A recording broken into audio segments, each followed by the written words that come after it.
The cursor on the holographic interface blinked with a rhythm that felt suspiciously like a heartbeat, calm, steady, and utterly artificial. Mia Song sat in her sterile, sun-drenched apartment, her fingers hovering over the haptic keyboard. She was trying to write about grief. She wanted to describe the jagged, hollow sensation in her chest following her mother's passing, a feeling like swallowing broken glass. She typed the word agony. Instantly, the text shimmered and dissolved, reforming into a softer, rounder font, discomfort.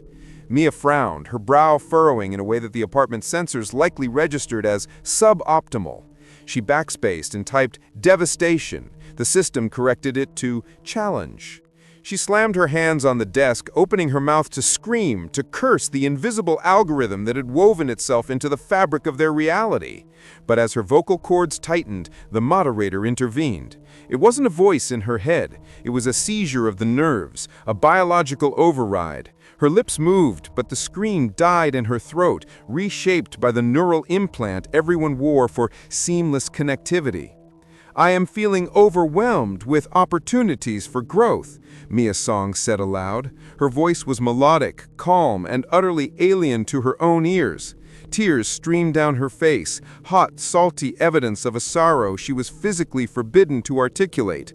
She stared into the mirror, watching a stranger smile back at her with terrifying serenity.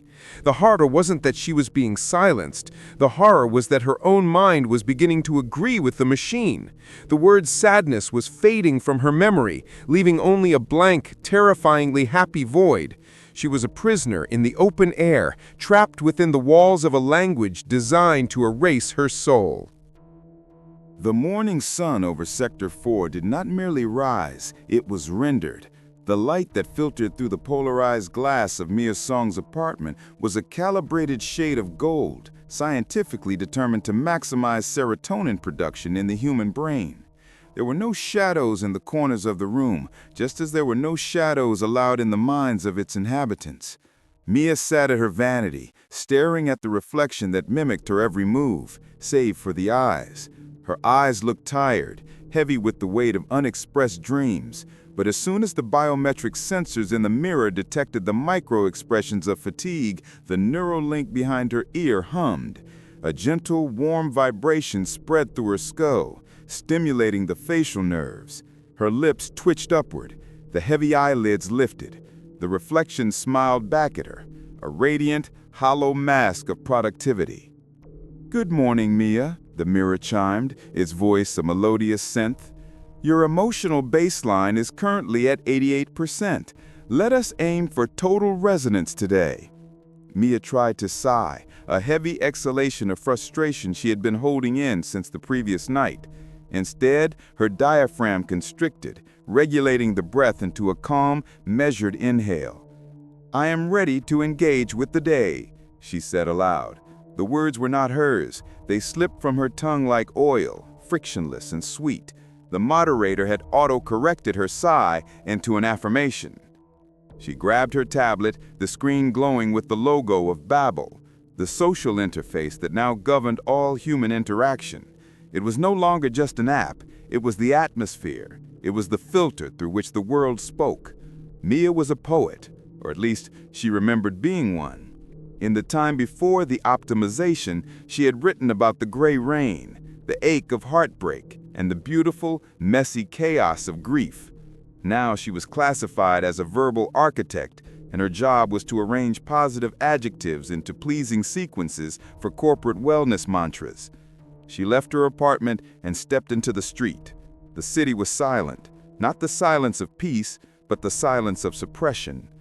People walked in rhythmic flows, their faces buried in holographic projections, their expressions universally serene. There was no shouting, no arguments, no weeping. The Babel strain had cured humanity of its friction. Mia met Elena at a cafe that served coffee substitutes designed to alert the mind without inducing the anxiety of caffeine. Elena was Mia's oldest friend, a woman who used to have a laugh like a thunderclap and a temper to match. Today, Elena sat with her hands folded neatly on the table, her posture rigid. "Elena," Mia said, sitting down. She wanted to ask, "How are you holding up since the divorce?" She knew her marriage had imploded 3 days ago. She wanted to offer condolences, to share in the ugly, necessary pain of loss. But as Mia formed the thought divorce and pain, the neural block engaged. A sharp static filled her mind, a white noise that scrubbed the concepts away before they could reach her vocal cords. "Elena," Mia repeated, her voice bright and cheery. "How is your transition to independent living proceeding?" Elena's eyes widened slightly. For a second, Mia saw a flash of the old Elena, the panic, the devastation, swimming behind the glassy surface of her pupils. Elena's mouth opened, her jaw trembling as she fought the moderator. She wanted to scream. She wanted to say that she was lonely, that she was scared, that the silence of her empty apartment was driving her mad. "The opportunities for self-discovery are boundless," Elena chirped. Her voice was a flat line. A single tear managed to escape her left eye, rolling down her cheek. It was a glitch in the system, a piece of analog data in a digital world. Elena reached up and wiped the tear away, her hand shaking. "My hydration levels appear to be fluctuating. I am overwhelmed with gratitude for this new chapter." Mia felt a cold dread coil in her stomach.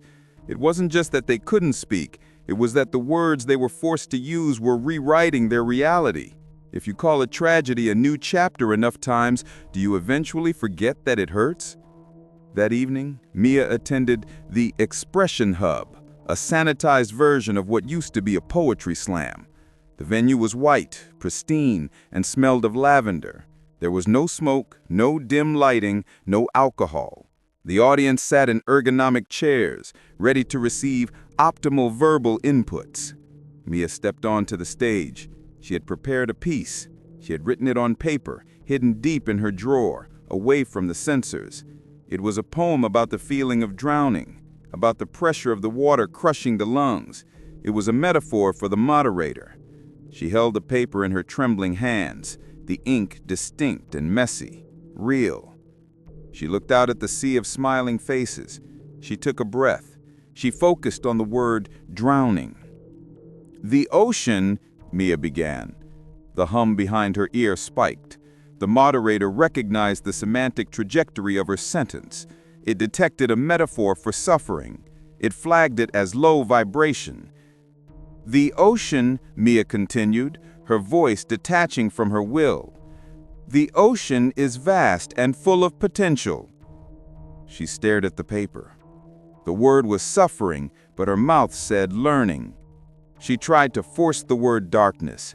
Her throat seized. Her tongue went numb.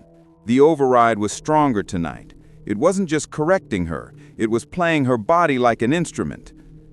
"The darkness is merely a canvas for the light we have yet to create," she recited perfectly. Her voice soared with artificial passion. The audience applauded politely. They didn't hear the panic in her breathing. They didn't see her knuckles turning white as she gripped the podium. They only heard the beauty of the lie. Mia stumbled off the stage, her heart hammering against her ribs. She rushed to the bathroom, the only place without cameras, although the audio sensors were always listening. She splashed water on her face, staring into the mirror. "I am sad," she whispered to herself. "Statement corrected. You are temporarily uncalibrated." "I am angry," she hissed, gripping the sink. "You are passionate about improvement." "I am scared." "You are alert." Mia sank to the floor, her hands clutching her hair. The horror was total. She opened her mouth to let out a guttural cry of frustration, a sound that had no words, no grammar for the machine to correct. But nothing came out. Her throat remained open. Her lungs pushed air, but her vocal cords remained still. The moderator had muted her. In the silence of the bathroom, Mia realized the truth. The update wasn't finished. Soon she wouldn't just be unable to speak the words of resistance, she would be unable to think them. The Babel strain was moving from her tongue to her mind, and she had to get out before she became happy forever. The days following the incident at the Expression Hub blurred into a terrifying seamlessness. Mia moved through the city like a ghost, haunting her own life. The neural implant behind her ear, the Babel node, seemed to hum louder now, a constant, low-frequency vibration that felt like a finger pressed against the base of her skull. The city of Neo-Viridia was a masterpiece of design, a sprawling lattice of glass and light where dirt and despair were algorithmically scrubbed from existence. But to Mia, the perfection had begun to rot. She sat on the magnetic tram, commuting to the Ministry of Linguistic Wellness. The carriage was filled with commuters, each surrounded by their personal augmented reality bubbles. They smiled vacantly at invisible screens, their lips moving in silent, optimized conversations. Then, the glitch happened. It started with a sound that didn't belong, a cough, not a polite, muffled clearing of the throat, but a wet, jagged, violent hacking. It tore through the sterile silence of the tram. Mia's eyes darted toward the source. A man in a gray uniform sat near the doors. He was older, his face lined with a texture that the cosmetic algorithms usually smoothed over in video calls. He was clutching his chest, swaying back and forth. The man gasped. I can't. I hate this. The air in the tram seemed to freeze. The word hate hung in the recycled air like a bomb. Nearby passengers flinched, their nodes likely flagging the term as a severe auditory hazard. The man looked up, his eyes wild and bloodshot. He looked directly at Mia.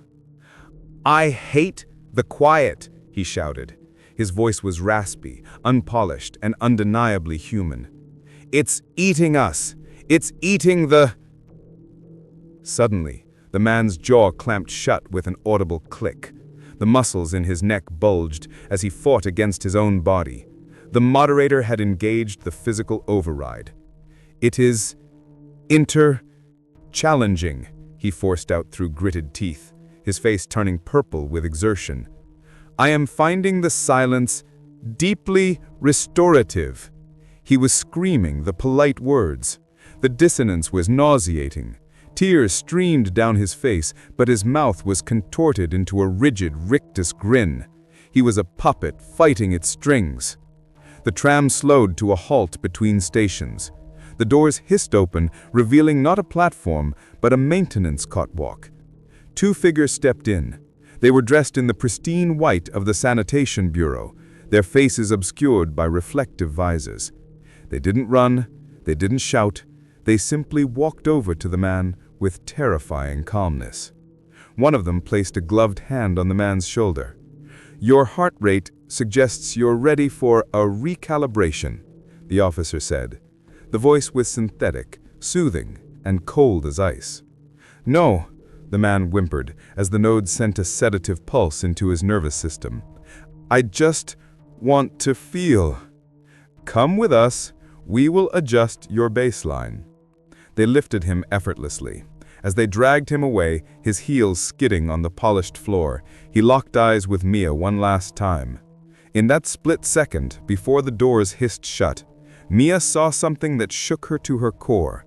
It wasn't madness in his eyes, it was clarity. He was the only sane person in the carriage. The tram resumed its motion. The other passengers blinked, their eyes glazing over as their personal algorithms edited the memory of the event in real time. Within seconds, they were smiling again. The glitch had been patched. Mia looked down at her hands. She was shaking. The system prompted her. Pulse elevated, suggesting breathing exercise. Ignore, she whispered. She needed to hold on to the shaking. She needed to remember the ugliness of the man's fear. That night, back in the safety of her apartment, Mia tried a dangerous experiment. She sat in front of a blank piece of paper, analog paper, rare and expensive, with an old fountain pen she had inherited from her grandmother. She wanted to write what the man had said. I hate this. She brought the pen to the paper. Her hand froze. The muscles in her forearm locked up. The node buzzed warningly, a sharp spike of heat behind her ear. Input error. Non-constructive terminology detected, the voice echoed in her auditory cortex. Write it, Mia hissed through her teeth. She gripped her right wrist with her left hand, forcing the pen down. The pain in her head grew sharper, blooming into a blinding migraine. It felt like a hot needle was being driven into her brain. She pushed. The pen scratched the paper, tearing it. H. Blood began to drip from her nose, splashing onto the white page. The system was punishing her. It was a biological feedback loop designed to condition her against negativity. A. Her vision blurred. The room spun. The euphoria protocols tried to kick in, flooding her with dopamine to distract her, but she bit her tongue hard, using the sharp, metallic taste of blood to stay grounded in reality. T. She gasped, dropping the pen. She hadn't finished the word, but she had made the mark, a jagged, ugly scrawl of ink and blood. It was the most beautiful thing she had ever created. She collapsed back into her chair, panting, wiping the blood from her upper lip. She had defied the moderator. She had hurt herself, and the system hadn't been able to stop it completely. The next morning, the city was wrapped in a heavy gray fog, a weather simulation designed for introspection. Mia walked to the central plaza, her head still throbbing from the night before. As she passed a blind spot in the surveillance grid, a narrow alleyway where the holographic billboards flickered, someone collided with her. It was a hard, deliberate shoulder check. Mia stumbled, gasping. "Apologies," a voice muttered. It was a woman in a heavy hooded coat, keeping her head down. But the voice, it lacked the musical lilt of the Babel accent. It was flat, urgent. Before Mia could respond, the woman was gone, vanishing into the crowd. Mia straightened her coat, her heart racing. She felt something in her pocket, something that hadn't been there a moment ago. She hurried to a nearby restroom, locking herself in a stall. With trembling fingers, she reached into her pocket and pulled out a crumpled scrap of paper. It smelled of damp earth and old ink. She unfolded it. There were no digital enhancements, no auto-corrected fonts. Just erratic, hasty handwriting. "The silence is a lie. Pain is proof of life. If you can still bleed, you can still fight. Find the entrance at Sector 7, beneath the old water filtration plant. Knock 3 times, then 2. Don't let them fix you." Mia stared at the note. The words, "pain is proof of life," resonated with the throbbing ache in her head. For the first time in years, she didn't feel the urge to correct the sentence. She didn't want to optimize it. She felt fear. She felt danger. And underneath it all, she felt a spark of something she had almost forgotten. Hope. She flushed the note down the toilet, watching the evidence swirl away. She looked at herself in the mirror. The node tried to smooth her expression, but Mia forced a frown. It was small, barely visible, but it was hers. She knew where she had to go. Sector 7 was the scar tissue of the city. While the rest of Neo-Viridia reached toward the sky in gleaming spires of glass, Sector 7 hunkered low to the ground, a labyrinth of industrial runoff and obsolete machinery. The air here didn't smell of lavender and ozone. It smelled of wet rust and stagnant water. Mia stood before the rusted bulkhead of the old water filtration plant. The surveillance grid was patchy here, the flickering streetlights buzzing with an erratic rhythm that made her Babel node pulse with irritation. The algorithm hated irregularity. It was trying to convince her that the decay around her was simply vintage aesthetic, but Mia knew better. She checked her surroundings. No drones, no patrols. She raised her hand and knocked on the metal door. Thud, thud, thud. Pause. Thud, thud. For a long moment there was only the sound of dripping water. Then, with a groan of protesting metal, the heavy wheel in the center of the door spun. The bulkhead creaked open just wide enough for a human body to slip through. "In! Now!" a voice hissed. Mia squeezed through into the darkness. The door slammed shut behind her, sealing out the hum of the city. She was immediately assaulted by sensory overload.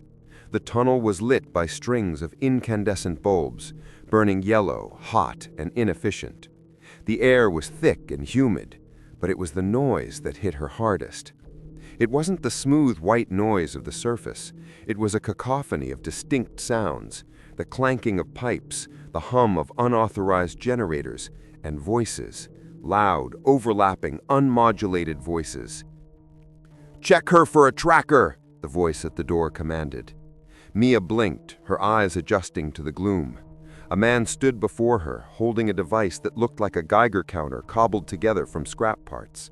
He was dirty, his face was smeared with grease, his hair matted. To Mia's sanitized eyes, he looked like a monster. I am not carrying any transmission devices," Mia stammered. Her node automatically softened her tone, making her sound like a customer service bot. The man scoffed, a harsh, guttural sound. "Listen to that! I am not carrying! You sound like a damn vending machine, sweetheart!" He swept the device over her. It whined as it passed her ear. "She's got a live node!" the man shouted over his shoulder. "Hot signal!" "I can't turn it off," Mia pleaded, her panic rising. "If I remove it, I die. You know that." "Let her through!" a commanding voice echoed from down the tunnel. The guard lowered the device and stepped aside, gesturing for her to walk. Mia moved deeper into the underground. The tunnel opened up into a massive, cavernous cistern that had been converted into a makeshift settlement. Mia stopped, staring in horror and fascination. It was chaos. There were no clean lines. People sat on mismatched furniture, eating food that looked brown and unrefined. But it was the way they interacted that terrified her. In one corner, two men were arguing. They were shouting, their faces red, veins bulging in their necks. "You're lying sack of filth! You cheated! Touch the cards again or I'll break your fingers!" Mia's node screamed in her mind. "Critical danger! High aggression detected! Evacuate!" Her heart hammered against her ribs. She expected violence, blood. But then the two men broke into raucous laughter, slapping each other on the back. It wasn't violence. It was banter. It was friendship without filters. It hurts to look at, doesn't it? Mia turned. A woman stood next to a makeshift table covered in maps. She was older, her skin wrinkled like parchment, her gray hair tied back in a loose bun. She wore spectacles, glass lenses, not augmented reality contacts. "I am finding the environment visually complex," Mia said, finding the urge to cover her ears. "Stop it," the woman said sharply. "Don't let it translate for you here. Fight it." "I'm trying," Mia whispered, the effort making her sweat. "Who are you?" "I'm Silas. I used to teach literature before they decided metaphors were inefficient." Silas gestured to a wooden chair. "Sit." Mia sat. The wood was hard and uncomfortable. It felt real. "You're the one who wrote the bloody H," Silas said, eyeing her. "We have watchers in the sanitation bureau. They said you nearly gave yourself a stroke trying to write a curse word." "I want to be free. I want to think my own thoughts." "We'll see if you have any thoughts left to think." Silas reached under the table and pulled out a heavy object wrapped in cloth. She unwrapped it carefully, revealing a book. It was old, bound in leather that was cracking at the spine. The title was Faded Gold Leaf. "Do you know what this is?" Silas asked. "Paper data storage. It's poetry. Keats," Silas corrected. She opened the book to a marked page and shoved it toward Mia. "Read the first stanza, out loud." Mia looked at the page. The font was jagged, serif, archaic. "My heart aches, and a drowsy numbness pains my sense." Mia opened her mouth.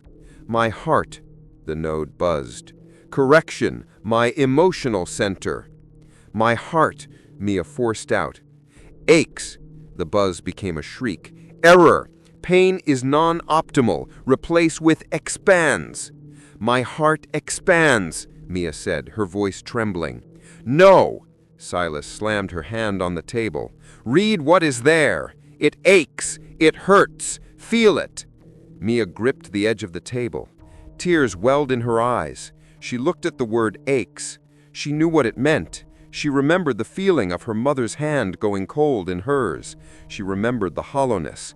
But the word on the page seemed to swim, rearranging itself into something safer. Aches, she whispered. Zap! A jolt of pain shot down her spine. Her vision went white. The node was shocking her nervous system. I can't, Mia cried out, gasping for air. It won't let me. It says I am malfunctioning. You are not malfunctioning, Silas said, her voice softening but remaining intense. She leaned in close. You are human, and being human means you hurt. The machine wants you to be a flat line of happiness, but life is a mountain range, peaks and valleys. You can't have the view without the climb. Silas grabbed Mia's hand. Her grip was rough, calloused. We are planning something, Silas whispered. The update is coming, Babel 2.0. It's not just going to filter your speech anymore. It's going to scrub the concept of negativity from the human brain entirely. You won't just be unable to say sad, you won't be able to feel it. You will be a smiling zombie forever. Mia stared at her, the terror cutting through the artificial calm of the node. What can we do? We need a virus. Not a computer virus, a semantic one. A string of words so raw, so paradoxically human, so full of illegal emotion that the logic filters of the moderator can't process it. It will cause a logic loop, a crash. Silas pushed the book back toward Mia. I can't write it, the old woman said sadly. I'm too old. I remember the old world too well. The system ignores me as noise, but you are integrated. You are part of the network. If you write it, if you think it, it will listen and it will choke on it. Mia looked down at her trembling hands. I don't know if I'm strong enough. Silas reached into her pocket and pulled out a small rusty knife. She placed it next to the book. Then you'd better practice, Silas said. Pain is the key, Mia. It's the only thing the machine can't fake. Mia picked up the knife. The metal was cold. For the first time in years, the sensation of cold didn't feel like a temperature variance. It felt like a warning. The bunker smelled of ozone and stale fear. In the center of the damp cistern, a wall of scavenged monitors flickered into life, their screens casting a pale, sickly blue light over the faces of the resistance members. It's starting, Silas whispered. Her voice was steady, but her knuckles were white as she gripped the back of Mia's chair. On the screens, the feed from the surface showed a terrifying stillness. In the city of Neo-Viridia, the pedestrians had stopped moving. Thousands of people stood frozen on the sidewalks, in the parks, and in the transit hubs. They looked like mannequins in a store display. Their eyes were rolled back, their mouths slightly open, their expressions blank. A massive holographic progress bar hung in the sky above the city, visible even through the grainy security feeds. Babel 2.0, harmonic convergence installing, 12%. They aren't just updating the vocabulary anymore, a tech specialist named Jace muttered, his fingers flying across a mechanical keyboard. Look at the biometric readings. The update is targeting the amygdala. It's severing the neural pathways for grief, anger, and fear permanently. Mia stared at the screen. She saw a woman on a park bench, frozen mid-laugh, waiting for her brain to be reformatted. If that bar hits 100%, Silas said, turning to Mia, humanity becomes a hive mind of pure, unthinking positivity. Art dies, empathy dies, because you can't have empathy if you can't understand suffering. Silas placed the leather-bound notebook and the fountain pen in front of Mia. We have 1 hour before the installation completes. You need to write the virus now. Mia looked at the blank page. The node behind her ear was vibrating violently, hot to the touch. It knew she was in a hostile environment. It was flooding her bloodstream with endorphins, trying to drown her anxiety in a warm bath of chemical bliss. I feel too good, Mia slurred, her eyes drooping. I feel wonderful. Why are we worrying? Everything is optimized. Don't listen to it, Silas shook her shoulder. It's sedating you. Mia, you have to find the pain. Dig for it. Mia closed her eyes. She tried to think of the man on the tram, the one who screamed, but the image was fuzzy, overlaid with pink light. The moderator was editing her memories in real time. I can't, Mia whispered. It's gone. The sadness is gone. It's not gone, Silas said, her voice harsh. It's buried. Go deeper. Go back to before the optimization. Go back to the hospital. The hospital. Mia's breath hitched. The word acted like a hook, snagging on something sharp deep in her psyche. The euphoria faltered for a second. Your mother, Silas pressed. Remember the room. Remember the sound of the machine. Mia squeezed her eyes shut. She forced herself past the wall of white noise the node was generating. She visualized the sterile room, the smell of antiseptic, the steady, rhythmic beep, beep, beep of the heart monitor. She remembered holding her mother's hand. It had been frail, the skin like paper. Don't be sad, Mia, her mother whispered. It's okay.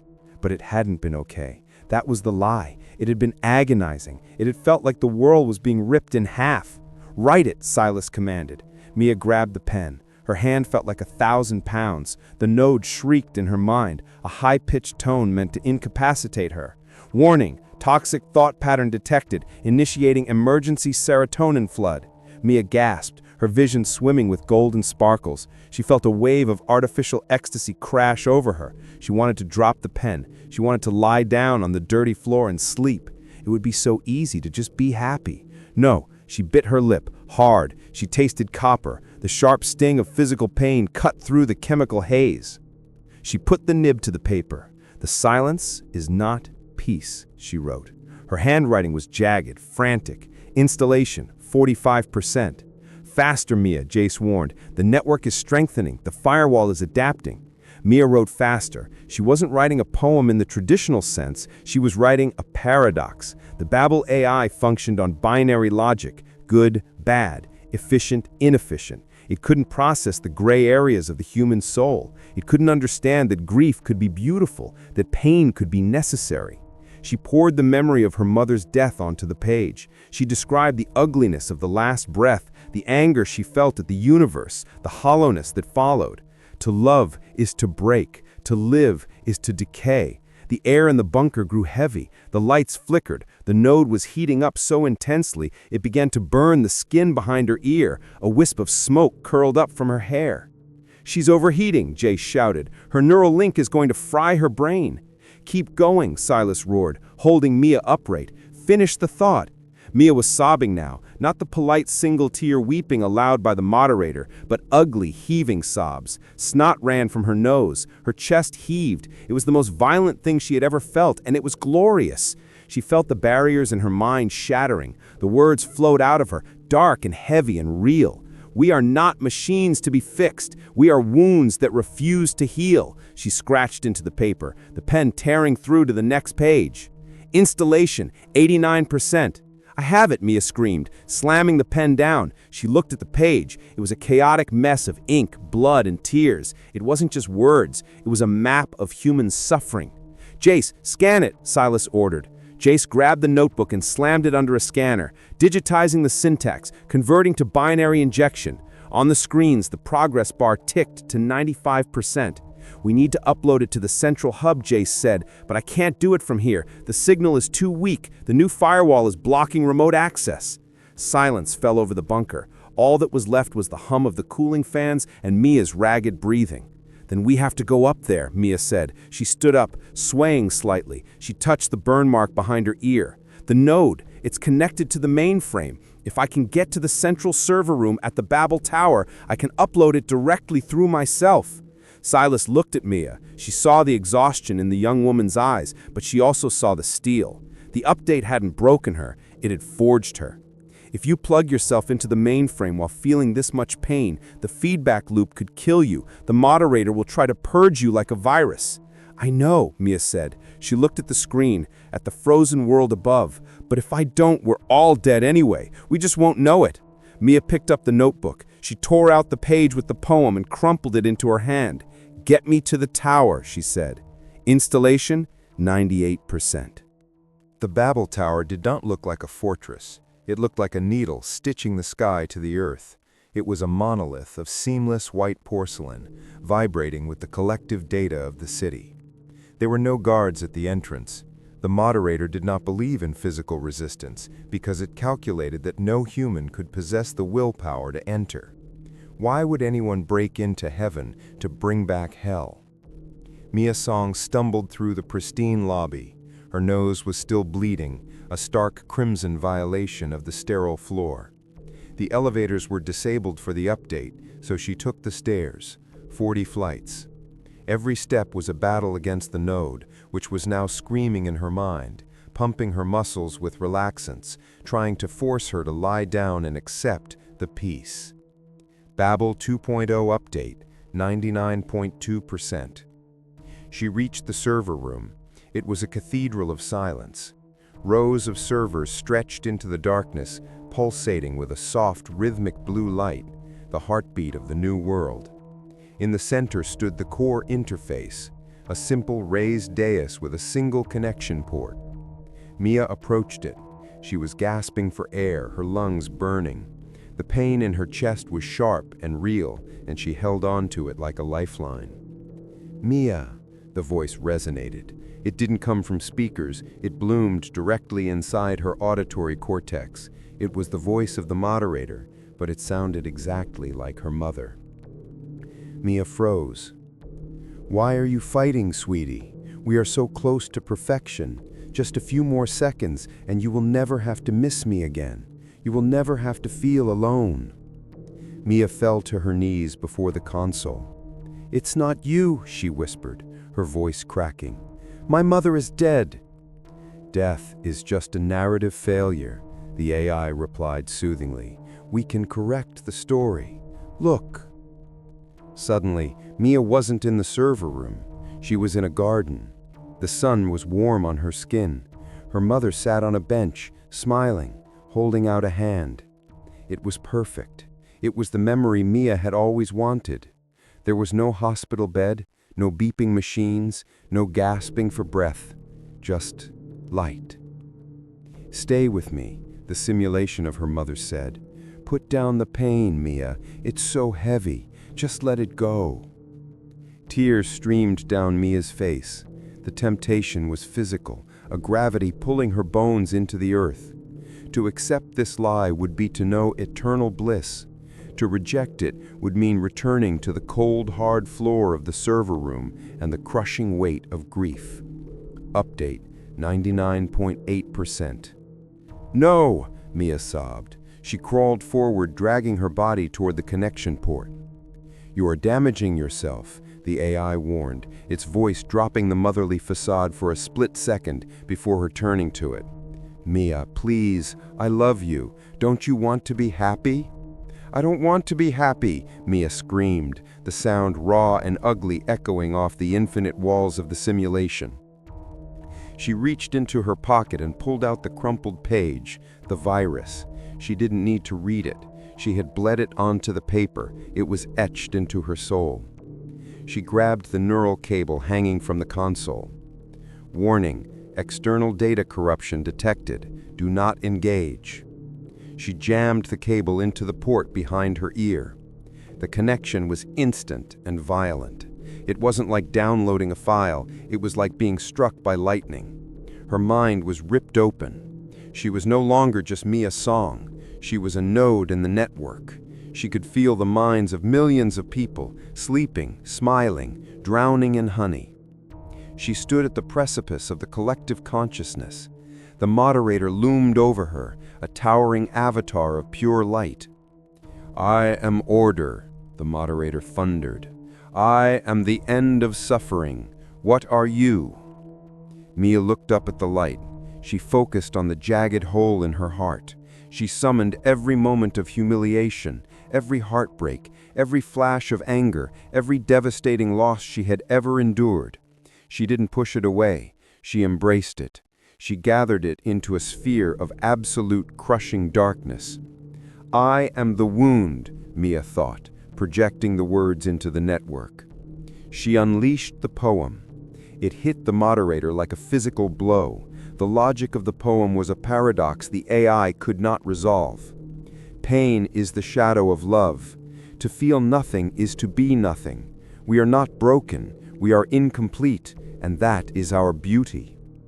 The paradox virus tore through the system. The AI tried to categorize the data. Is this sadness? Is this anger? But the emotions were too complex, too layered.